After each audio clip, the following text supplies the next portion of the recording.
dan bahagia. Pada kesempatan kali ini, saya akan mempresentasikan proyek kedua mata kuliah Teknologi Informasi dan Komunikasi tentang manfaat internet bagi dunia pendidikan.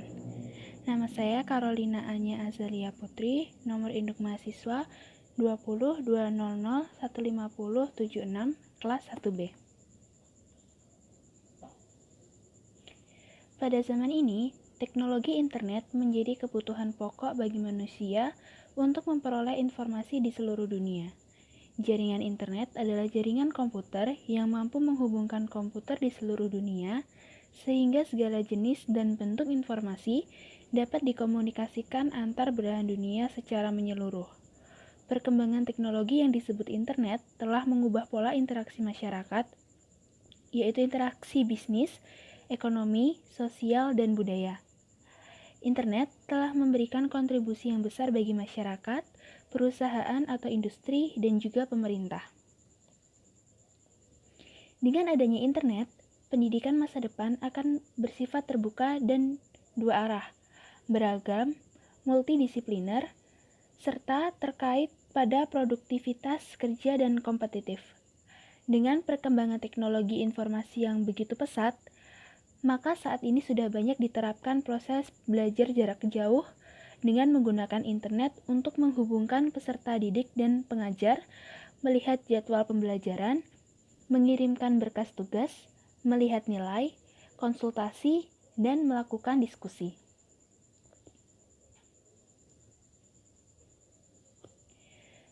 Suatu pendidikan jarak jauh berbasis web antara lain harus memiliki unsur sebagai berikut.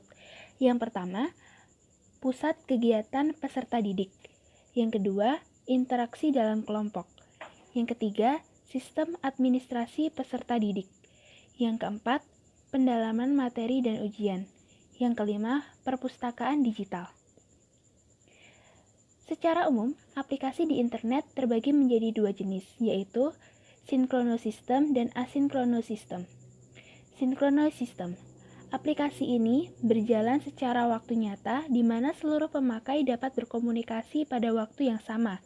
Contohnya, chatting dan video conference. Asynchronous system. Aplikasi ini tidak tergantung pada waktu tertentu, di mana seluruh pemakai dapat mengakses ke sistem dan melakukan komunikasi antara mereka disesuaikan dengan waktunya masing-masing. Contohnya, mealist dan email. Kekayaan informasi yang sekarang tersedia di internet telah lebih mencapai harapan dan bahkan imajinasi para penemu sistemnya.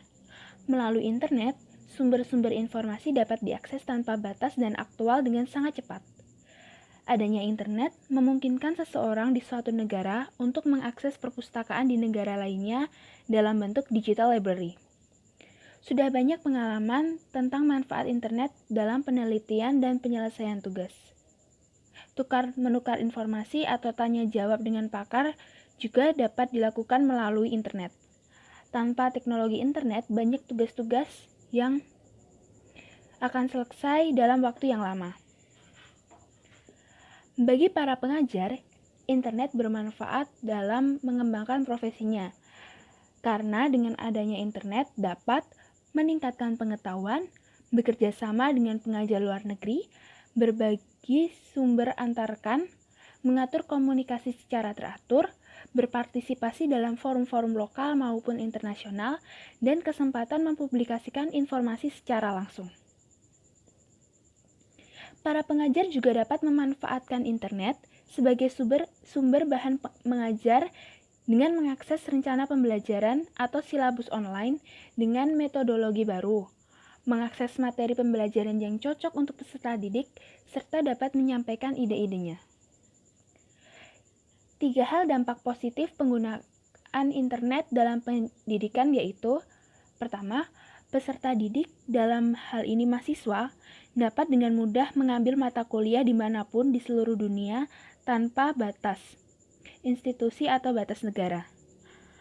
Kedua, peserta didik dapat dengan mudah berguru pada para ahli di bidang yang diminatinya.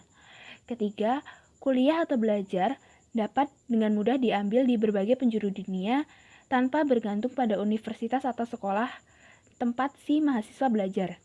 Di samping itu, kini hadir perpustakaan internet yang lebih dinamis dan bisa digunakan di seluruh dunia.